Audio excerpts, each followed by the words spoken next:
Assalamualaikum warahmatullahi wabarakatuh. Selamat pagi anak-anak. Bagaimana kabarnya pada pagi hari ini? Semoga semuanya selalu dalam lindungan Allah Subhanahu wa taala, selalu dilimpahkan kesehatan. Amin amin ya rabbal alamin. Baiklah anak-anak, dalam materi SKI pada pagi hari ini kita akan belajar materi yang seharusnya kita pelajari minggu lalu, yaitu tentang ketabahan Nabi saat berdakwah atau kesabaran Nabi saat berdakwah. Jadi banyak sekali ujian yang ditemui Nabi selama beliau berdakwah. Yang pertama adalah kaum kafir yang memusuhi Nabi Muhammad SAW. Jadi anak-anak, semakin hari pengikut Nabi Muhammad SAW itu semakin banyak. Jadi beliau itu semakin tegas menyeru kepada umat supaya mereka menyembah Allah Subhanahu wa taala, dan beliau selalu mengingatkan bahwa menyembah berhala adalah perbuatan yang salah. Nah, karena merasa sesembahannya dihina, dianggap salah atau dianggap sebagai perbuatan yang bodoh menyembah berhala, maka kaum kafir Quraisy pun marah sehingga mereka semua memusuhi Nabi Muhammad. Nah, orang yang memimpin kaum kafir Quraisy memusuhi beliau adalah Abu Lahab. Dia selalu menghasut masyarakat Quraisy agar membenci Nabi Muhammad SAW beserta ajaran agama yang dibawa oleh Nabi, yaitu agama Islam. Yang kedua, yaitu orang-orang kafir Quraisy mengancam Abu Thalib yang tak lain adalah paman Nabi. Jadi orang-orang kafir Quraisy mengancam Abu Thalib supaya beliau mau menghentikan dakwah keponakannya. Beliau mau menghentikan dakwah Nabi Muhammad SAW. Pada awalnya Abu Thalib gentar atau merasa takut dengan ancaman tersebut. Tetapi beliau segera pergi menjumpai Nabi dan menyampaikan kepadanya perihal apa yang telah terjadi. Nah, tetapi dengan keteguhan hatinya, Abu Thalib tetap melindungi serta bersedia mendukung keponakannya tersebut. Kemudian, kaum kafir Quraisy datang untuk kedua kalinya menemui Abu Thalib. Mereka meminta supaya Abu Thalib menukarkan keponakannya dengan Amarah bin Al-Walid bin Al-Mughirah.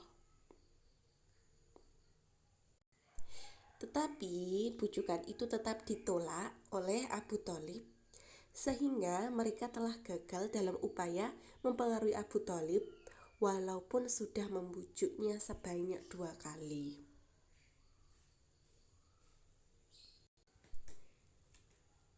Kemudian ujian yang berikutnya yaitu orang-orang Quraisy mengejek dan menghina Nabi Muhammad SAW.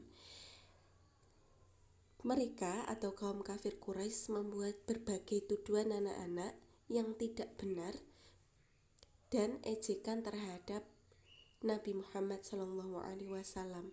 Mereka menuduh Nabi Muhammad adalah seorang yang gila. Tidak hanya itu saja, mereka juga menyebarluaskan kepada orang-orang bahwa ajaran Nabi Muhammad SAW itu adalah jelek atau menjelek-jelekan ajaran Nabi Muhammad, sehingga para pengikutnya dibuat ragu dengan sikap atau perlakuan kaum kafir Quraisy tersebut. Tetapi anak-anak, orang-orang Quraisy atau kaum kafir Quraisy ini begitu mudah untuk menghadapi orang-orang muslim yang lemah. Tetapi mereka tidaklah mudah menghadapi Nabi Muhammad SAW. Beliau adalah orang yang cerdik, pemberani, tegar, dan memiliki kepribadian yang kuat.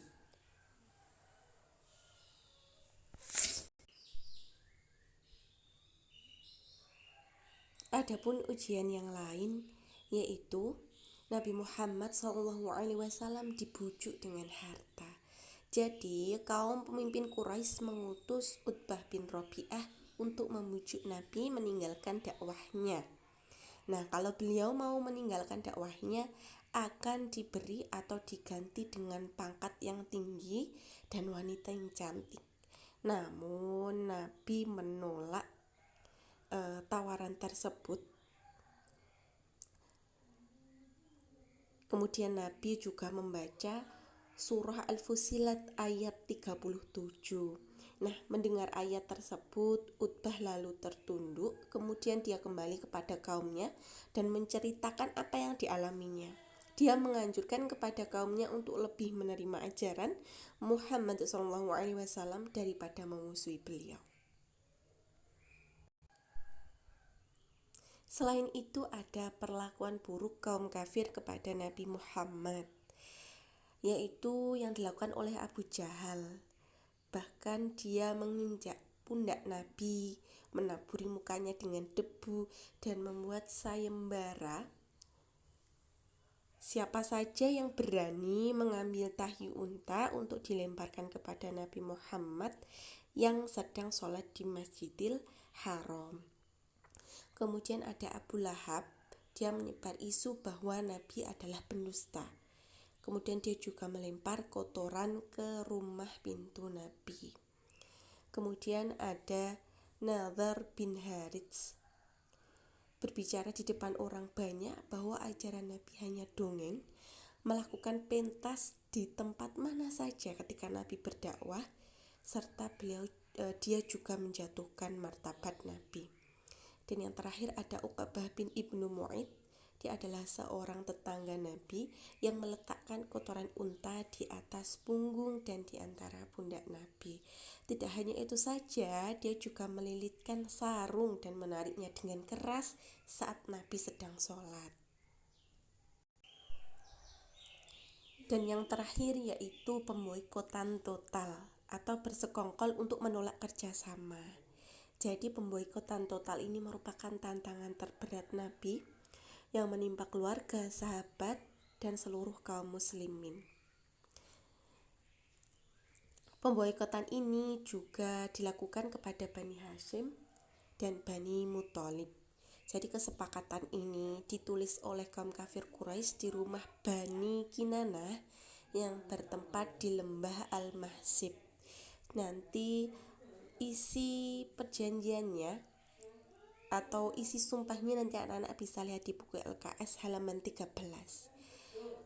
Jadi selama pemboikotan ini seluruh umat Islam terkurung di celah kota Mekah yaitu Syi'ib. Dan pemboikotan ini berlangsung selama 3 tahun, dimulai pada bulan Muharram tahun ke-7 kenabian dan berakhir pada bulan Muharram tahun 10 kenabian.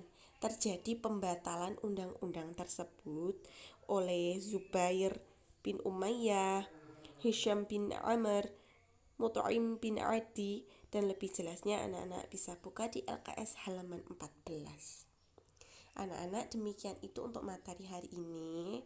Memang sedikit panjang. Nanti lebih jelasnya anak-anak bisa membaca di buku LKS. Terima kasih banyak. Assalamualaikum warahmatullahi wabarakatuh.